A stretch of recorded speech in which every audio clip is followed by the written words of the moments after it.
Welcome to Wolverine Confidential Podcast, brought to you by Corewell Health. The Paul Bunyan Trophy is staying in Ann Arbor after Michigan's 31-20 win over Michigan State on Saturday.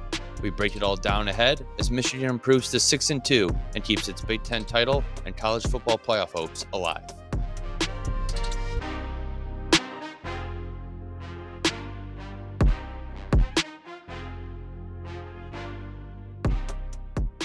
Happy Monday morning to all of our wonderful listeners.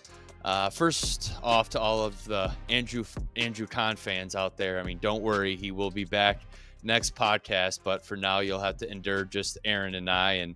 But a lot to talk about today. As we mentioned on our last podcast, it didn't seem like there was much hype for this year's rivalry game.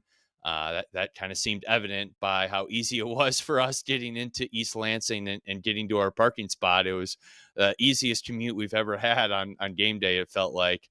And then it seemed like 4 hours after opening kickoff, it wasn't actually that long, but it seemed like that. The game finally ended with Michigan on top for a fourth straight year. I guess I just want to start off with a general question today, Aaron. Did anything about Saturday surprise you in the rivalry game? That's a good question. No. Maybe expected a little more chippiness on the field between both teams. There was quite a bit of it, as we saw throughout the game. A lot of penalties called against Michigan State for various reasons. But we didn't get the end of the game pushing and shoving and tunnel incident and everything else. So I was expecting something to happen. I didn't know what, and we didn't get it, which I guess fortunate for everyone involved, because you don't want to see anyone hurt. You don't want to see any extracurriculars, and it just creates more work for us in the media. So that was probably the only surprise for me. MSU put up a fight. I expected them to do so. I think I picked Michigan to win by 17 points. I didn't expect this to be a blowout in any case. And look, it wasn't. You can make the case Michigan cruised for much of the game. They had controlled the game for most of the way. And it was never really in doubt. But Michigan State made it a game. I thought they were competitive enough. But at the end of the day, look, Michigan was a better team, really on both sides of the ball. And they got the victory. So aside from maybe the lack of an extracurricular activity on the field, no, nothing really surprised me. Yeah, no, 12 penalties for 105 yards for Michigan State, 6 for 61 for Michigan, which, it can be expected during this rivalry game. But like you said, it was mostly contained to between the whistles or just afterwards. Nothing really got out of control, which is good to see.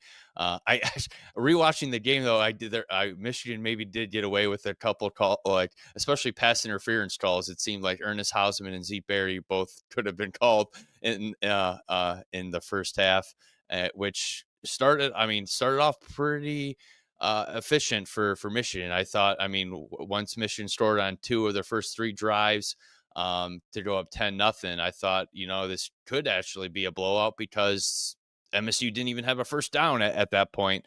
It seemed like Michigan was in complete control, but then the offense went stagnant in the second quarter, and the Spartans used a 49-yard touchdown run from Mekhi Frazier to kind of spark a long touchdown drive and get the Spartans right back in the ball game. And I guess for me, the one surprise, I thought the game plan would have been a little bit different. Justice Haynes obviously didn't play the week before, so I thought maybe, even if he was able to play on Saturday, they'd kind of slowly ease him into and maybe split the backfield reps with Jordan Marshall. But it was 26 carries for 150 something yards and 2 scores for Justice Haynes. He was a workhorse, and they leaned on him a lot. I thought Michigan might be able to take advantage of MSU's porous secondary a little bit more. They went into the game 17th in the Big Ten in pass defense, but they stuck to their identity and leaned on the ground game. And with the game kind of hanging in the balance at halftime, Michigan needed to come out swinging in the third quarter, and they did. Just leaning on Justice Haynes, he had 2 long runs and ended up capping a long touchdown drive to begin the second half, and that kind of allowed Michigan to take control of the game in what was probably too close for comfort for Sharon Moore and company after the first half, after what seemed like a really good start. Yeah, I mean, Justice kind of picked up where he left off before he got injured, right? We talked about his prolific start to the year, his 100-yard games, even in the the USC game where he went down injured, he had a pretty good start, and he was on pace for again to clip 100 yards, and maybe that USC game ends up being closer than it ended up being. I don't know, but Haynes came back and he was the workhorse back. 20, like you said, 26 carries. He got the first touches of the game. He had the big runs. He had the touchdowns. Another good game for him. And as I'm rewatching the game, it just his vision stands out to me in the field. Like he doesn't have the breakaway speed, but those two touchdown runs are almost identical, right? He bounces to the left, looks at Michigan State's defense. The corner sinks in, and he kind of goes the outside. He said he had seen that on film all week watching Michigan State, just the tendencies and their scheme and everything. And he'd picked that up on tape, and sure enough, it happened on Saturday night. It allowed him to easily get into the end zone both times. So, the first drive of the second half, I think, really changed things just from a momentum standpoint. I think for both sides, really, right? Like Michigan gets those big runs to start. It's a key, like it's a key spot there. The offsides penalty goes against Michigan State with the turnover, and then Michigan makes them pay with a touchdown. So it was that was the swinging point of the game. I don't know how much of a difference maker the offsides penalty made at the end of the day, because Michigan ended up going up two scores and winning this game by two scores. But it was key. And look, Michigan, I thought, adjusted well in the first half. They weren't able to get much going really on the ground, or certainly through the air. But they came out in the second half and they went away from the 2 and 3 tight end looks. And Justice Haynes was able to find some holes, and it really broke open the game. So again, I mean, we talked about it all year. Haynes was such a key pickup for them from Alabama. He's made such a difference, and he was a difference maker again Saturday night. Yeah, I mean, you mentioned that offsides call, and that was a huge swing, momentum swinging point in the game. I mean, just did you think it was offsides? Would you have thrown a flag there, or what do you think? It's a good question. I've watched it a bunch of times. I've rewinded the play and looked at it, and as you watch it live, it looked like he had timed it perfectly. The ball was snapped and he was out and everything else. When you slow it down, he was in the neutral zone and then crosses the line of scrimmage, I think, as the ball comes out. And I think by technical definition, that is offsides.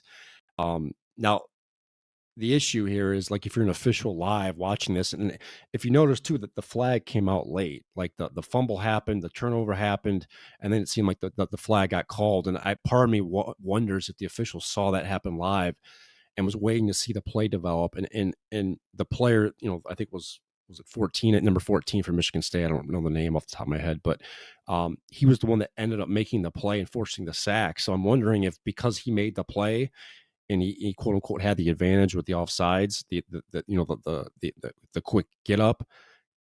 If that factored into the official's decision to call the flag, if he had not made the play and there wasn't a turnover, would they have called the flag then? I don't know. So I think by definition, technically it was a flag, but it was a bang bang play. It was as close as it gets, I think. Yeah, it really was. But I mean, yeah, live, I probably would have thrown a flag too, just because he got such a better jump than everyone else on the D line, and it looked like it looked a little sketchy right off the snap. I'm like, yeah, that he looks like he jumped early, and it was close. But I think, yeah, at least his feet were still behind the line of scrimmage, but I think his helmet and shoulders might have been in the neutral zone when the ball was snapped. So yeah, I would have thrown a flag, but I didn't like that the official threw it after the play was already made too. Those are typically thrown right from the get go. But yeah, I mean, Michigan took advantage and did, yeah. That's what good teams do, is if they get a little bit of a break, they take advantage of it. And I guess one thing too, going back to the first half and the passing game. I mean, Bryce Underwood only career low 86 passing yards, completion rate below 50%. It's like, I thought in a 10-7 game before halftime, you would be a little bit more aggressive trying to put points on the board, but before halftime, and they ended up getting to like their own 44, 43-yard line, with 3 seconds left. And at that point, why not call a timeout and just chuck it up into the end zone? I mean, you had a Hail Mary against you from a similar spot earlier this year against Nebraska. And I mean, everyone talks about Bryce Underwood's arm and all this, and I don't know, it just seemed a little peculiar that Sharon wasn't aggressive there and decided to let the clock run out. But it ended up paying off because they did have that opening drive in the third quarter that went for six. But I mean, what did you think about that end of the first half? Yeah, they could have thrown it up. It's neither here nor there. I mean, the chances are it's not gonna land. So it is what it is. It's certainly they could have tried. Maybe Sharon would have asked about it Monday. Maybe he regret looking back on the film. Maybe looked at it as an opportunity of regrets. But it was a really out of sync day for Bryce Underwood. If you go back and watch the game, or if you were watching it live and you noticed it, like it seemed like they were trying to get him involved early in rhythm early, and it just wasn't working. The offense line wasn't holding up. He was running for his life. It seemed like a lot. Um, Receivers weren't getting open a ton. The passing game clearly wasn't there, which was maybe you asked about surprises, or maybe that from Michigan's perspective, maybe that was my biggest surprise, just a lack of the passing attack against a Michigan State secondary that frankly isn't very good statistically. And we talked about it on the lead up last week, right? We thought Michigan's passing game would be able to get some yards, they'd be able to move the football through the air, and that frankly just wasn't the case. So I guess I was a bit surprised by that. Andrew Marsh continues to get open at times. Again, he had their biggest pass play, 27 yards. Right now, he's quickly emerging, I think, as their best receiver, certainly at getting open and making big explosive plays. They try to get to Donovan McCulley. It just wasn't working. But I think you just saw the lack of pass catching options, reliable pass catching options, are really hurting Michigan at this point, right? It's basically Donovan McCulley, Andrew Marsh, and that's it. I mean, Marlon Yeah. Klein's basically disappeared. Samaj Morgan hasn't done anything. So I think you're starting to see defenses hone in on those guys and making it more difficult for Bryce Underwood. So the passing attack, I mean, it was easily the least productive of the year. I mean, it was probably the worst. They just, in same goals for Michigan State, and we'll get into that in a minute. But Bryce Underwood's just not a very good day for the passing attack. Life is beautiful and fragile. We fall. We get tired. And sometimes we get sick. But with Corewell Health, we are also strong. We fight disease. We battle cancer. We come together. We come back. We push forward. When the body breaks, we break through. Corewell Health. We can. Yeah, Donovan McCulley, one catch for 9 yards on six targets. Samaj Morgan, zero receptions on two targets. Had that one pass late in the in the first half, is hit off his mask or shoulder like that, where he didn't seem fully expecting the ball. Which I mean, I don't. Yeah, that was just not another bad look for Samaj. He had a tough time. I would say bad day for Samaj Morgan in general. I mean, remember that long run, I think in the third quarter with Justice Haynes, or I think it was the third quarter where Justice Haynes ran into him. It looked like Samaj was trying to make a block down the field. Makes sense. He just ran right into Justice Haynes and limited the yardage there. And then, yeah, you mentioned the punt returns. He had a couple struggles there too. So just an overall just bad day for Samaj Morgan. And yeah, I mean, Andrew Marsh, the one reliable, three catches for a team high 54 yards on four targets. So yeah, a little, but when you rush for 200 something, 276 yards, that works too. But yeah, you'd still like to be probably a little bit more balanced. But I mean, bottom line, they won the game, four straight in the rivalry. And the defense deserves a lot of credit too. I mean, especially early on, like, I mean, MSU, and I mean, on the first opening drive, Brandon Hillman, who didn't play in last game, comes in and delivers a big hit. Jimmy Roller with an athletic fumble recovery just near the sideline to give Michigan good field position on their first drive. Held MSU to 14 yards in the first quarter, and it seemed like, wow, yeah, this could be a long, long day. MSU ended up finishing with 305 yards, but like, I mean, a lot of them came on a final touchdown drive in the waning seconds with the game already out of reach. But overall, a pretty good day for the Michigan defense.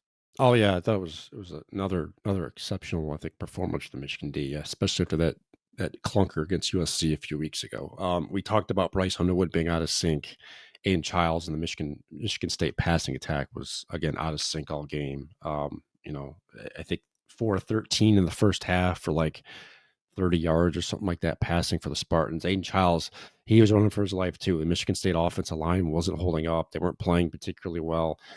And you saw it really, really impact Michigan State's ability to really do much of anything. I mean, we knew coming in that Michigan State didn't have much of an explosive running game, so they had to lean on their passing attack, and they did fairly well against Indiana. I think it was last week.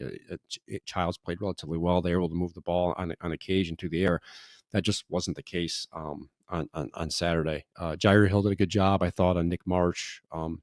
Similar situation to like Michigan, right? Michigan State's kind of limited in their pass catching options. Marsh is clearly their number one guy. He got targeted 13 times. He made 6 catches for 75 yards. But I thought Michigan did a pretty good job of limiting the damage there. Other than that, it wasn't a whole lot else going on. And Mekhi Frazier, I thought, ran well in the first half. Michigan did a good job of kind of clamping down in the second. So adjustment wise, Michigan did very well. Really all game. It was, again, it was more of like last week where they limited a mobile quarterback. Wasn't a ton of damage there and didn't get beat, deep over the air through the air. So kudos to Mike Martindale and the Michigan defense. They played relatively well. Yeah, and I mean, as lopsided as the game seemed at times, I mean, Michigan State was still in the game in the fourth quarter. Had 2 drives in Michigan territory in the fourth to make with the chance to make it a one-score game, and both times the Wolverines came up with a stop. I mean, Jimmy Rolder with a nice little pass breakup on a 4th and 3, and then a 4th and 1, knocking on the door of the red zone. I mean, Derek Moore and TJ Metcalf blew up a quarterback keeper and on 4th and 1 to stop Aiden Childs too for another turnover on downs. And once that second fail for conversion happened, it's you kind of felt like all right, that was the end for Michigan State, and a little bit puzzling coaching decisions there from Jonathan Smith with an opportunity to kick a field goal there and make it a one-score game. And it could have been a 7-point game too, but they opted to go for 2 after their second touchdown and did not convert. So it was an 11-point difference instead of 10 points. So I'm sure Michigan fans are thanking Jonathan Smith for those. But yeah, I mean, the game wasn't really out of reach until the very end. So it was Michigan State hung around.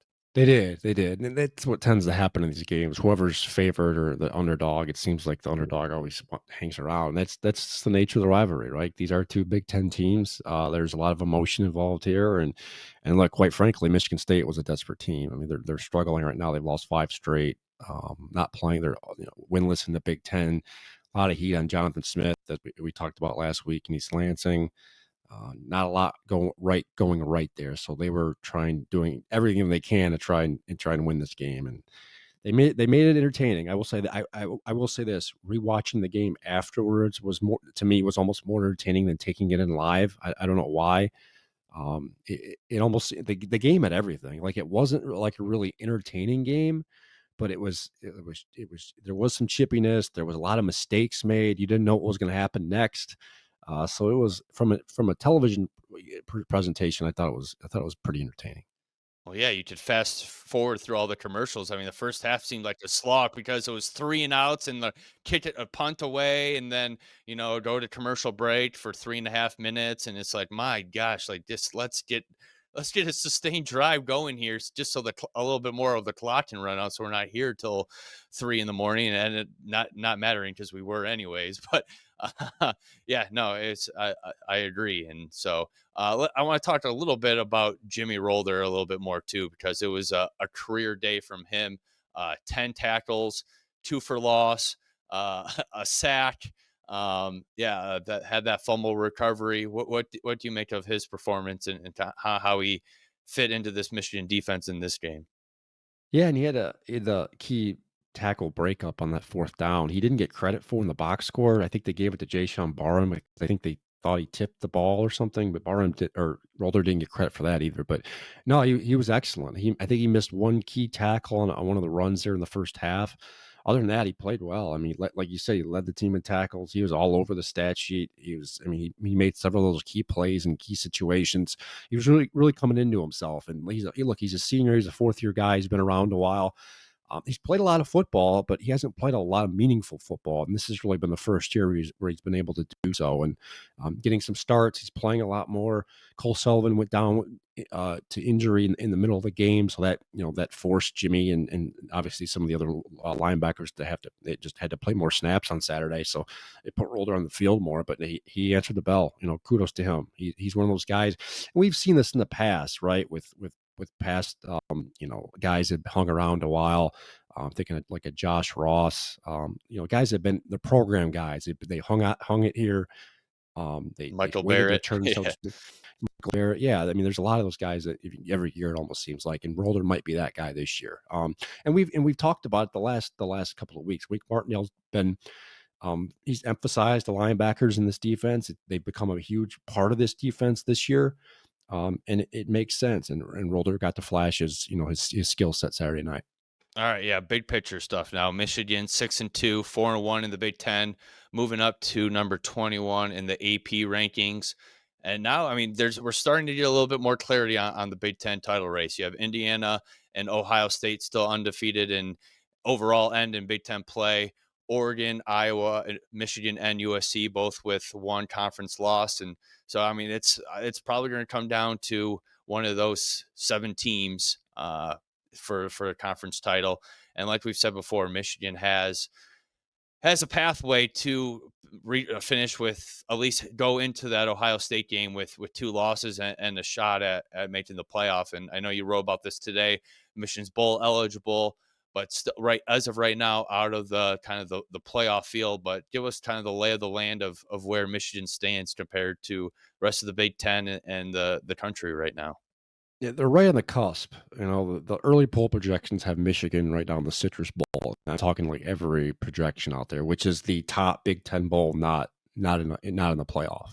So it's probably going to come down to that Ohio State game. It's going to require Michigan to run the table here, which isn't out of the question, as we talked about.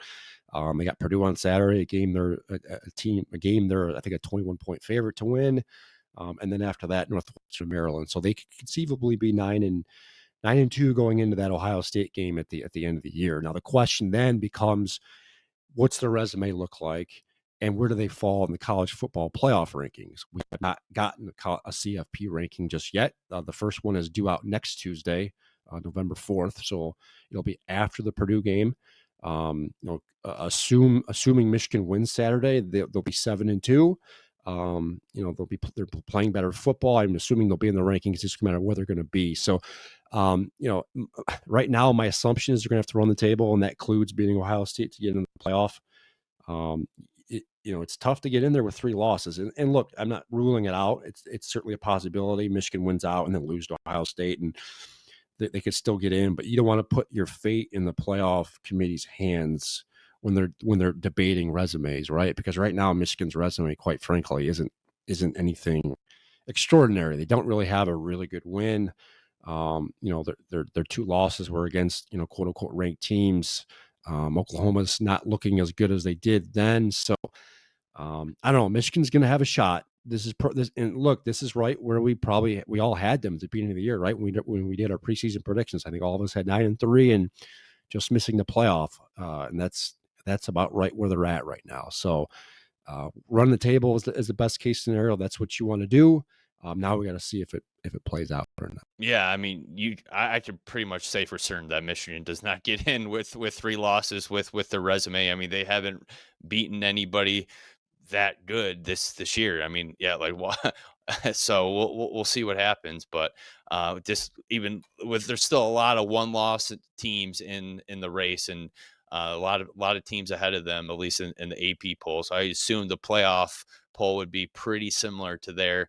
But I guess anything can happen. But it just seems like that would be, yeah. If Michigan gets in with 3 losses and a loss to Ohio State, then the playoff field's too big. This is a team shouldn't be getting in with 3 losses without any marquee wins. But I mean, a win over Ohio State for sure should get them in. I mean, because unless Ohio State somehow implodes before then, they're looking like the top team in the country, along with Indiana right now, in my opinion. Yeah, the Big Ten's very top heavy right now, right? You've got Ohio State, Indiana, and then you got Oregon somewhere below them, not far, and then it's a steep drop off at that point, right? Michigan's down there. USC was ranked this week. They're just below Michigan. I don't know why, since they beat Michigan just a few weeks ago, but they're at the very bottom of the AP rankings at this point. Other than that, there's no other Big Ten team ranked. So they've got 5 team ranks. 5 Big Ten teams are currently ranked.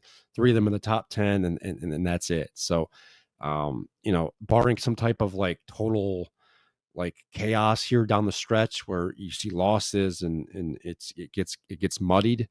I think you're looking at Indiana, Ohio State, Oregon, and then Michigan, USC, probably trying to fight for a back end spot. So it's a top heavy Big Ten as opposed to some of these other leagues. The SEC is probably a little deeper. I don't think they have as much top end talent.